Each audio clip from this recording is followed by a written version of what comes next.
Well, if I introduce myself, I'm Joe DeMattos. But if I'm listening to my grandparents, I'm Joseph DeMattos. And I'm listening to my dad, I'm Joseph DeMattos Jr. But for the purposes of our discussion today, you can just call me Joe DeMattos. Call me Joe. Okay, love that. And what is the name of your business and what services do you provide for your clients? So for about 10 years now, kind of as a side gig that's now full time, I've had a business called Triple Latte Leadership. And it's an Ah, executive coaching, strategic advisory, organizational development firm. And the idea around the name is that I've been around some incredible leaders. I've been able to observe presidents of the United States, the Emperor of Japan, CEOs, governors, and I really want people to have access. My mission really is for people to have access to that information, kind of not much more for than the cost of a triple latte, right? The leadership that I've been so blessed to observe professionally over the course of my career, I just feel a calling to share that to help people to be better leaders. So, Triple Latte Leadership has been around for about 10 years. And then recently, I formed DeMattos Strategic Advisors. And that's a bit more focused. That's healthcare policy help, government affairs, community affairs help. That is public affairs of counsel, where I partner with other organizations and provide the best possible public affairs to organizations who are the best at what they do. Yeah, so that's what I'm about. wow, you've got some important clients there that you kind of name drop there, not by name, but like by. Well, people I've worked with, I've been really, really, really blessed to be able to observe leaders really from a very young age, and yeah, it's definitely shaped my life, and I feel like it's really important, especially at this time when there's such a need for leadership. I'm not talking about partisan leadership. I'm Hmm. talking about in everything we do in life, we have the potential to be more effective leaders, not good leaders, not bad leaders, more effective leaders at Yeah. home, in community, in our jobs, in non for profits. So, yeah, I've learned a bunch from other leaders and I want to convey that. Absolutely, and I think you are doing that. I'd like to know a little bit of a backstory about yourself and how you got started in your industry. Is this something that you've always wanted to do, or did something happen, like, you know how plans change sometimes, Yeah. and it's led you to steer into this direction? So, I was actually really, really fortunate. I grew up in Hawaii. My Oh, family immigrated from Portugal to Hawaii in 1883. So, they moved from the Kingdom of Portugal to the Kingdom of Hawaii in 1883. And fast forward just a few years back when I yeah. was 16 years old, I really wanted to be a doctor. I was like, I want to save lives. I want to make a difference in people's Oh, lives. yeah.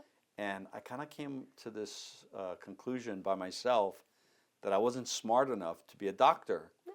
Yeah, maybe I could have been. I don't know. It You doesn't really probably could have. doesn't really matter now. Yeah. But it's funny.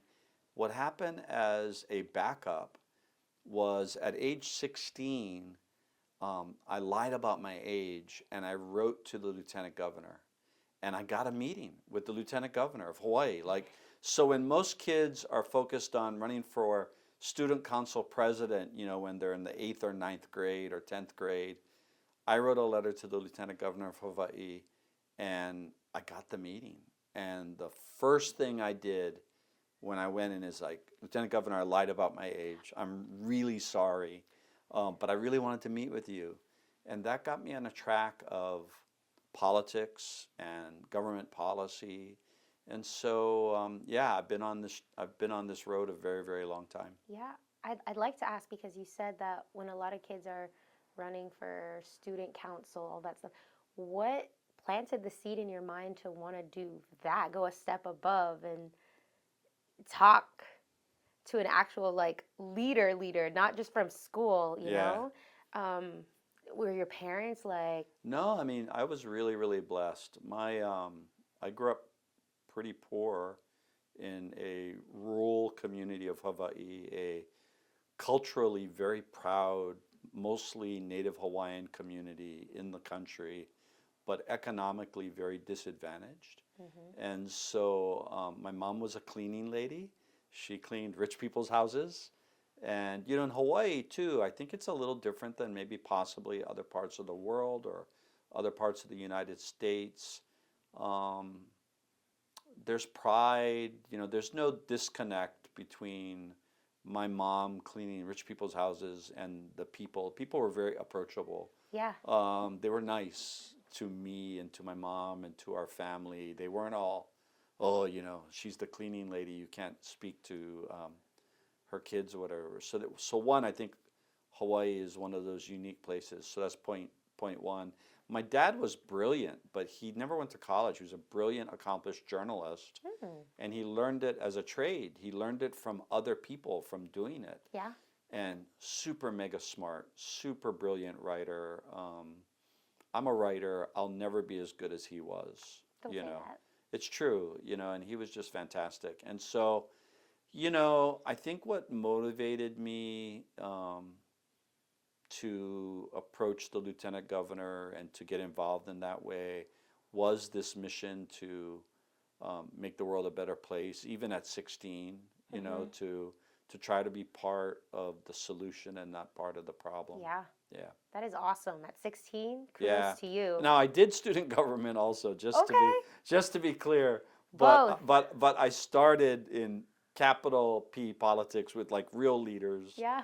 Before I did student government. Okay, very nice. Thank you for sharing that. That's Yeah. awesome. And now are you moving out of this where you're CEO Healthcare Association and now you're Yes. going into coaching and advising companies? Before that, can you talk to me a little bit about your previous history and that and what made you want to, I guess, shift gears? So I was super blessed to be the president and CEO of the Health Facilities Association of Maryland. It was really, honestly, a dream job. I did it for almost 15 years. Oh, wow. And HFAM was the oldest nationally affiliated healthcare association in Maryland, 76 years old, I think. It was just time to move on and do something else. As I said, as the president and CEO at HFAM, I was given the latitude from our board of directors to do Triple Latte Leadership on the side as long as it didn't, impact my day job. Yes. And thankfully it didn't, but I was able to maybe help a few people along the way.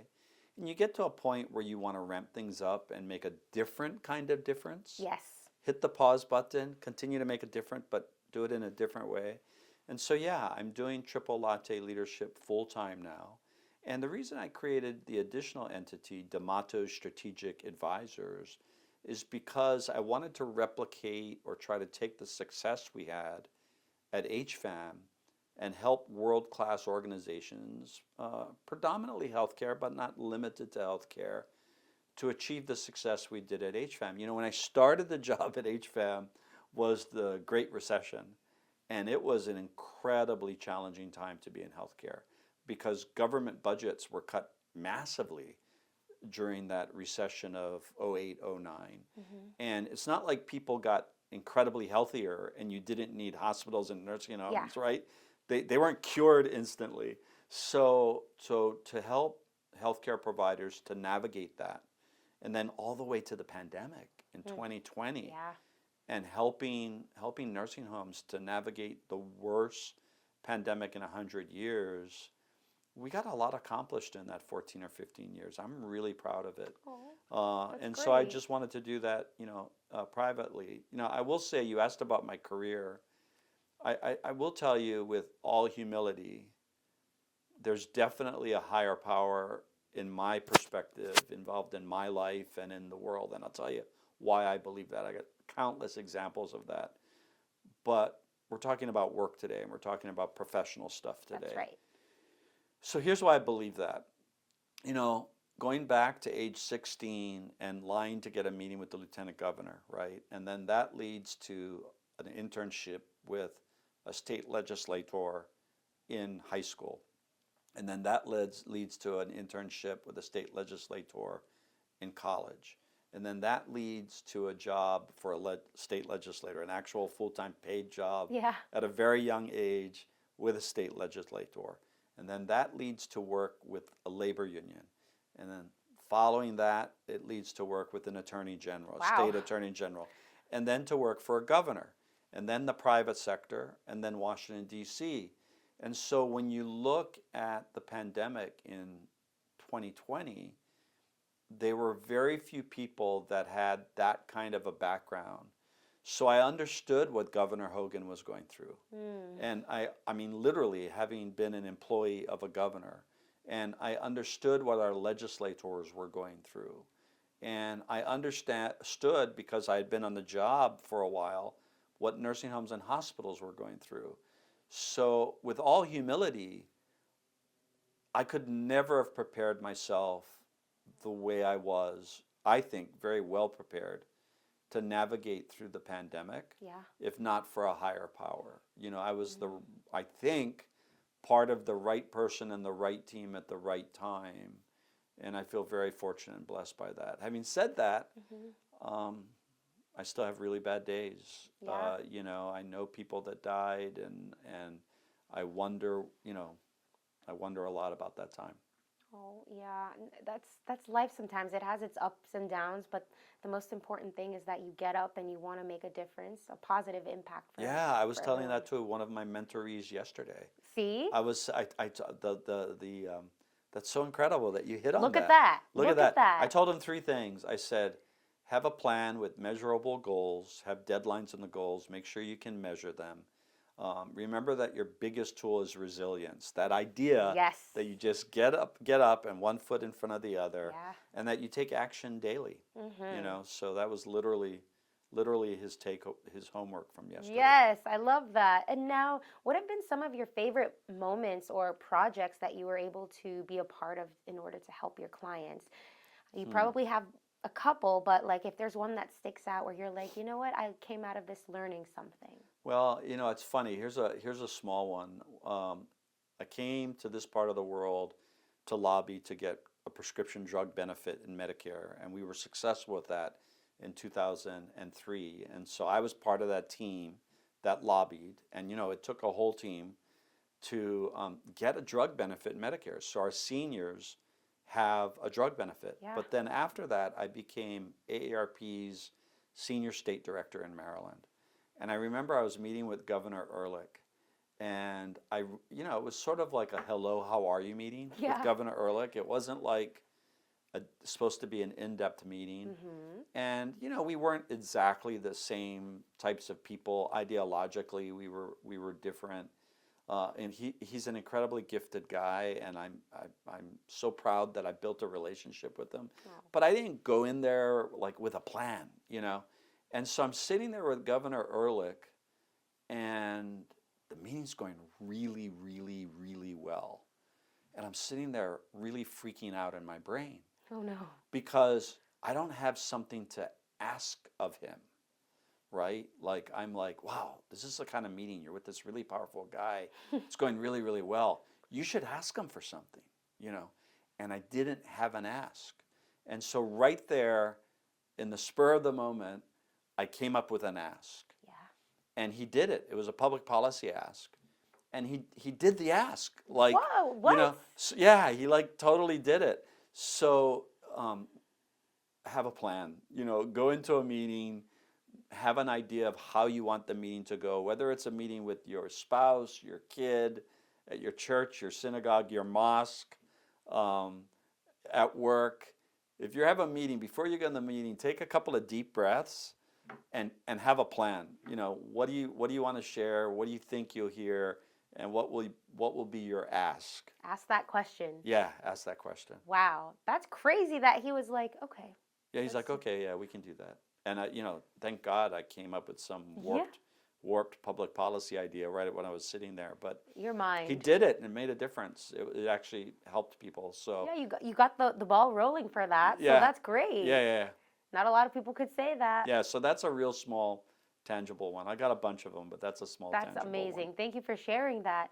I'd like to ask you, when it comes to marketing your business and yourself, what tools do you like to use? Are you an avid social media user? Do you find that doesn't work for you? Are you more of talking and being face-to-face with people? Is it a mix of both? What's working for you? You know, I'm a huge fan of LinkedIn, and I hope people will look me up on LinkedIn. Okay. very actively engaged on LinkedIn, so I'm a big believer in that platform. I do speak. I'll look for any opportunity to have a roundtable discussion. In Hawaii, we have this concept of called mana'o. Mana'o. Mana'o. Very good. You speak Olelo Hawaii very well for somebody who doesn't speak. Yay! Yeah, mana'o. That's like your knowledge, your insight, your wisdom, right? So I find that there's power in getting people together and asking, what's their mana'o? Like, I'll share my mana'o, I'll share my perspective, I'll share what I think is my wisdom. But before I need that, before I try to do that, I'd like to hear what your mana'o is, right? What's your insight? What are your thoughts? So I love roundtable discussions. I love mastermind groups. I've had a number of them throughout my career. So that's how I do it. I love that, and I believe it too, because right when we were sitting here, you literally flipped the script on me and you were asking me all the questions. I was like, what? Yeah. I think you're one of the few people who did that. So that was cool. I was like, wait a minute, this isn't about me. Yeah. This is about you. It today. is about you. It's about us. Okay. There we go. There you go. Right? Yeah. I'd like to ask you, do your bracelets stand for anything? Yeah, so these are Buddhist bracelets. Strangely enough, this larger one is one that I got in Tokyo this year. Cool. I went to Japan this year, and sort of a life bucket list trip. Yeah, it was great. I went to a bunch of shrines and temples, and it was very powerful. And then this one was given to me by the smaller, this is wooden. Yeah. Was given to me, it's appropriate, by an actual Buddhist monk. So it's kind of very, it's real, like it's all worn out, right? Yeah. It wasn't worn out when I got it, but Yeah. this is wood and this is mineral, and that's why I wear them. Yeah. That's awesome. Yeah. And when you go to the shrines and stuff, I guess, do you practice that religion, or do you just go No, I just went to stay in the moment and reflect. Japan, like most countries in the world, has a very proud spiritual and religious tradition. Mm-hmm. And I just have been influenced a great deal by some university professors that studied there. And so I've been rooted in that tradition for a long time. Yeah. But, it's the same thing if you go to Jerusalem, where I've been twice. It is the birthplace of the three major religions of the world. Mm-hmm. Islam, Judaism, and Christianity, all incredibly powerful faith systems. Yeah. And I do believe that belief systems are very important in individual and collective success. Yes. I don't really care what an individual does in their faith tradition, but I think it's important that people have a faith tradition or a spiritual practice. Yeah. Yeah. And it seems like you're very tapped into many different, you're very culturally aware of different, I want to say, practices and people, and just being in different places. Do you feel like that has helped you, like just living in Hawaii? Yeah. Having a Portugal background. Yeah, I think people, it's funny. I think people really underestimated the strength that was created in President Obama by growing up in Hawaii and also living abroad. I think living abroad and or living in places like Hawaii that are diverse, that are culturally rich, there's no ethnic majority in Hawaii. So think about that for a second. If you put together all people that are Asian, which you really wouldn't do because, Vietnam, Korea, Japan, Okinawa, they're all different cultures, right? And they all came at different times in Hawaii. If you put them all together, that would be a majority. But there's no white majority, black minority, black majority. There is no ethnic majority in Hawaii without combining people that are kind of cousins and similar. Yeah. I think it's really a major advantage for people that grow up there and who then go someplace else. I love that. Yeah, thanks for sharing that. In your industry, do you find that there's any misconceptions or anything that people often come to you and they're like, no, that's actually not true? Would you like to share that and kind of debunk some of those things? Well, it's not misconceptions, but I'll share a couple of things. I worked with nursing homes, assisted living, and other post-acute long-term providers Hmm. for almost 15 years. And people think that their friends, relatives, people go into these places to die. Oh, And they actually don't. They actually go into these places to get stronger and live. The vast majority of people that enter post-acute long-term care go home stronger. And the people that don't are there because they find themselves at the intersection of high medical need and high safety need. hmm, If somebody can be cared for at home, in the community, by family or professionally, safely and medically appropriately, they should totally be in that setting. yeah. But if they can't, thank goodness we have these post-acute long-term care settings. So one misperception is that people go to these places to die. They actually go there to live, and the vast majority go home stronger. Stronger. And then the second thing coming out of the pandemic was everybody believes that the pandemic caused the current workforce shortage. We had a huge workforce shortage before the Correct. pandemic, and the pandemic just made it worse. And we need to pay attention to that. It's not going away without special attention. And again, this is why we need more leaders. We need to figure out how do we attack this problem of we're producing too few nurses, Mm, too few physicians, and too many are leaving also. It's yeah. a big challenge. Why do you think that reason is that we are lacking some nurses and doctors? Do you feel like maybe they got overburnt or they saw all that COVID stuff going on and it kind Well, of. even before, great question. Sorry, I didn't mean to No, interrupt you're you. good. Thank you. We're free flowing, but I Yes. didn't mean to step on your question, so I No. apologize. No, you're so good. So here's the deal. We have thousands of more applicants to medical schools in this country, individual medical schools. We're not talking about all of them. Hmm. They might be several thousand students that apply to one medical school that has 200 slots, Yes. Well, right? yeah. So we got way more people that are interested. We don't have the capacity to educate them. With nurses, it started out that we didn't have enough lab time. So we increased the lab time and universities got creative.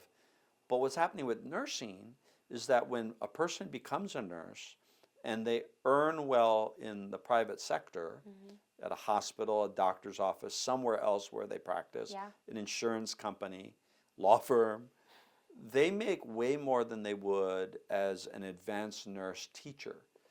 Well. So we don't have enough nurses with master's degrees and PhDs. Mm, So we have a shortage of nurse educators. We don't have enough. So it's really kind of a basic math problem. hmm. We need to find a way to incentivize nurses financially Yes. to say, you know what, I'll go get that master's, I'll get the PhD, and I'll go back and I'll teach. Yeah.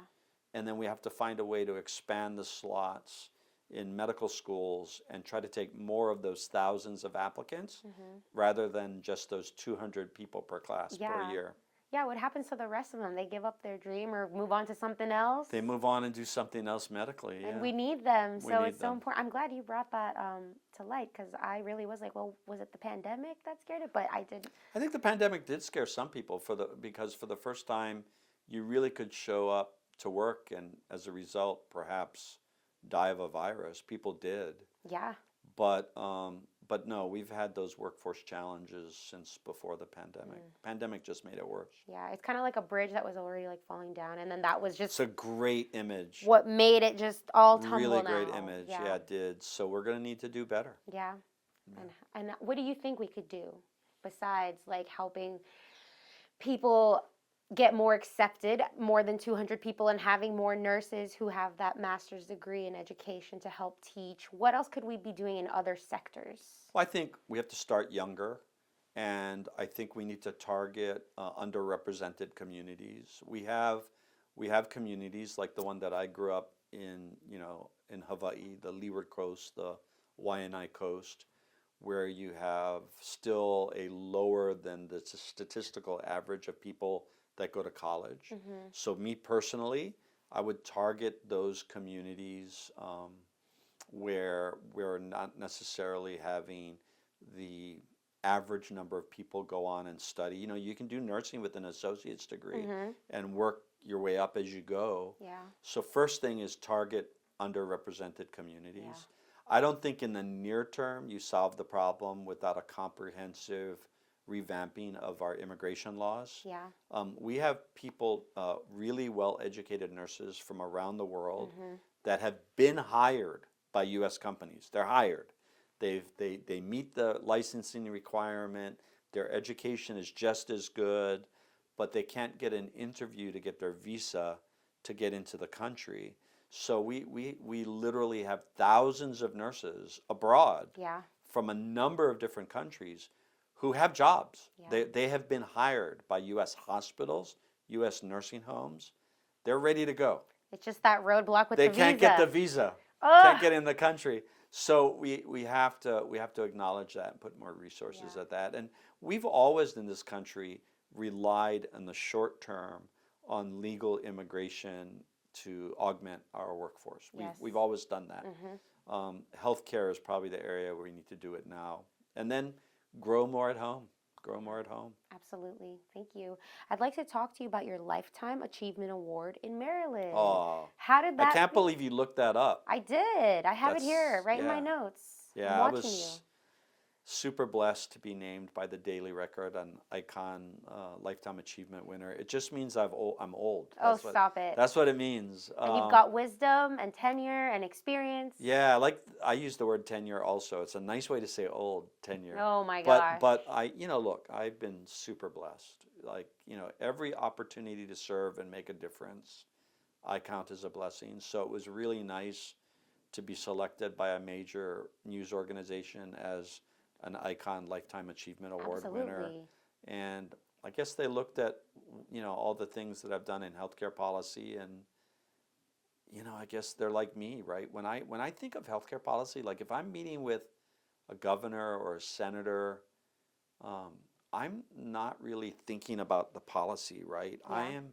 I'm seeing the face of the person who's going to be positively impacted by Yeah. that policy. Yeah. And I guess what the Daily Record did is they were kind enough to look at that also. Yeah. And so I'm humbled by that. Yeah. So thanks for bringing it up. You're welcome. That is so great because I don't feel like a lot of people get that title or award. I actually had somebody come in here and they were like, I got an Emmy. I was like, I've never interviewed someone who got an Emmy. Like all these That's people. huge. Right? I'd like to get an Emmy. Yeah, me too. How do we get an Emmy? We should work on that. Who do we got to talk to Let's around you and I here? talk about that. Let's Yeah, do let's it. get an Because Emmy. I know what I'm going to wear when I win the Emmy. Really? Yeah. I haven't planned yet. Yeah. I don't know what I'm going to wear yet. Totally know it. No. Something Japanese inspired. Okay. Yeah. Love that. Where do you see yourself in the next 5 years as a person and with your business? Well, I think, so the number one thing that drives me is the fact that I have a wife and 2 boys. So I see myself in the next 5 years healthy and continuing to be incredibly engaged in the life of my 2 young boys and my wife. I've got a high schooler and a young college guy, so there's a lot happening in Yes, there their is. lives right now. So number 1 is that. Number 2 is still actively involved in the community and trying to help the community through community organizations. Yeah. And then I think just continuing to be a go-to leader. As I was waiting here this morning, I got an email from a Maryland legislator, a Maryland senator, about policies that benefit veterans. And it's great that I still get emails like that. Can you help me? Can you help me to get this bill passed, Yeah. honoring Maryland veterans? And I was like, yeah, of course. Yeah. I'm emailing back.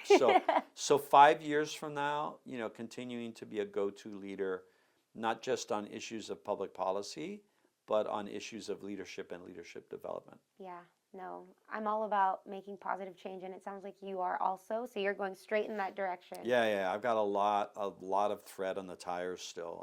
I can run a lot longer. I love that. Good. We want to hear that. Yeah. Is there anything that I have not touched on, perhaps, that you would like to talk about, whether it's about yourself, your business, your family, your background, maybe more stories? You know, the one thing I just want people that are listening or viewing this podcast to remember is what I want them to remember is that they're leaders. They might not think of themselves as leaders, but they are. And whatever they're doing, like literally, whatever they're doing professionally, from cleaning the jets when they pull up to the gate or flying the jets when they leave, they're everything in between. They're all leaders. And we're living at a time when we have so many challenges and so many opportunities that we need these leaders. We need you to lead where you are and to recognize that you're a leader. And so you're a leader. Everybody's a leader. Wow. Number two, we all have the potential to be more effective leaders. Yes. Not perfect, not good, not bad, more effective. And three, none of us are perfect.